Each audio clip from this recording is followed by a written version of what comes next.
জান্নাতে সর্বপ্রথম গান শোনাবেন হুরেরা। তাতে কেটে যাবে ৭০ বছর।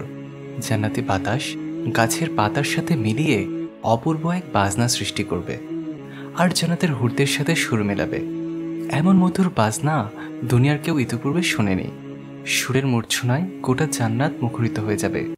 আল্লাহ যখন জান্নাতবাসীদের কাছে জানতে চাইবেন, কেমন লাগলো তোমাদের প্রতি আমার এই উপহার, সকলের সমস্যার জবাব দেবে, খুব ভালো লেগেছে আল্লাহ। তখন আল্লাহ রব্বুল আলামিন জিজ্ঞেস করবেন, এর চেয়েও ভালো কিছু শুনতে চাও? জান্নাতবাসীরা জবাবে বলবে, হে আল্লাহ, এর চেয়ে ভালো কি আছে?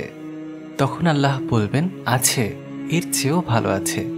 এ কথা বলে আল্লাহ রাব্বুল আলামিন হযরত দাউদ আলাইহিসসালামকে ডাক দিয়ে বলবেন, হে দাউদ, এবার তুমি কুরআন তেলাওয়াত করে শোনাও।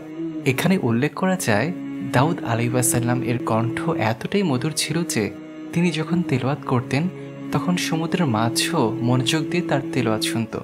সুবহানাল্লাহ।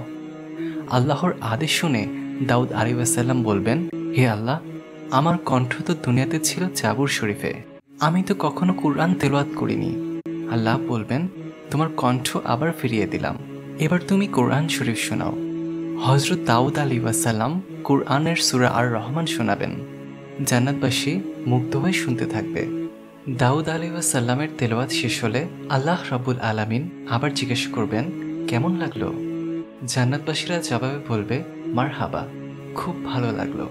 আল্লাহ তাআলা এবার জিজ্ঞাসা করবেন, হে আমার ঈমানদার বান্দাগণ, এর চেয়েও ভালো কিছু শুনতে চাও? জান্নাতবাসীরা জবাবে জানতে চেয়ে বলবে, হে আল্লাহ, এর চেয়ে ভালো কি হতে পারে? তখন আল্লাহ রাব্বুল আলামিন আমাদের রাসূল সাল্লাল্লাহু আলাইহি ওয়াসাল্লামকে বলবেন, হে আমার প্রিয় হাবিব, এবার আপনি তাদের কোরআন তেলাওয়াত করে শোনান। রাসূলুল্লাহ সাল্লাল্লাহু আলাইহি ওয়াসাল্লাম তখন আল কুরআনের সূরা ইয়াসিন তেলাওয়াত করবেন।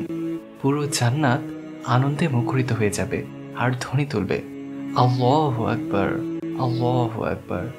আল্লাহ আবার জানতে চাইবেন, কেমন লাগলো? জান্নাতবাসীরা বলবেন, ইয়া আল্লাহ, সবকিছু থেকে এটাই বেশি ভালো লেগেছে। তখন আল্লাহ রাব্বুল আলামিন বলবেন, হে আমার জান্নাতবাসী বান্দাগণ, তোমাদের জন্য এর চেয়েও ভালো কিছু আছে। জান্নাতবাসীরা অবাক হয়ে জিজ্ঞাসা করবেন, হে আল্লাহ, এর চেয়ে ভালো কিছু হতে পারে? আল্লাহ তাআলা জবাবে বলবেন, হ্যাঁ, এর চেয়েও ভালো কিছু হতে পারে। তোমাদের রব তোমাদেরকে তার দিদার দিবেন। এই বলে আল্লাহ রাব্বুল আলামিন রিজওয়ান নামের একজন ফেরেশতাকে পর্দা সরিয়ে দেওয়ার জন্য বলবেন। ফেরেশতা পর্দা সরিয়ে দিলে বেহেশতবাসী আল্লাহর দিদার লাভ করবেন, আল্লাহকে দেখবেন। আল্লাহু আকবার। আল্লাহকে দেখার পর বান্দা অস্থির হয়ে যাবে। তখন জান্নাতের হুর কি, শরাব কি, নহর কি, ফল কি, সব কিছুকে মূল্যহীন মনে হবে।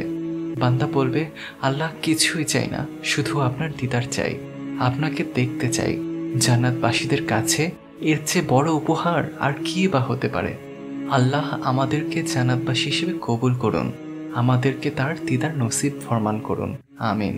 আমাদের ভিডিওগুলো ভালো লাগলে আমাদের ইসলামিক পেজটিকে লাইক দিতে পারেন এবং আমাদের ইউটিউব চ্যানেলে সাবস্ক্রাইব করতে পারেন। ধন্যবাদ।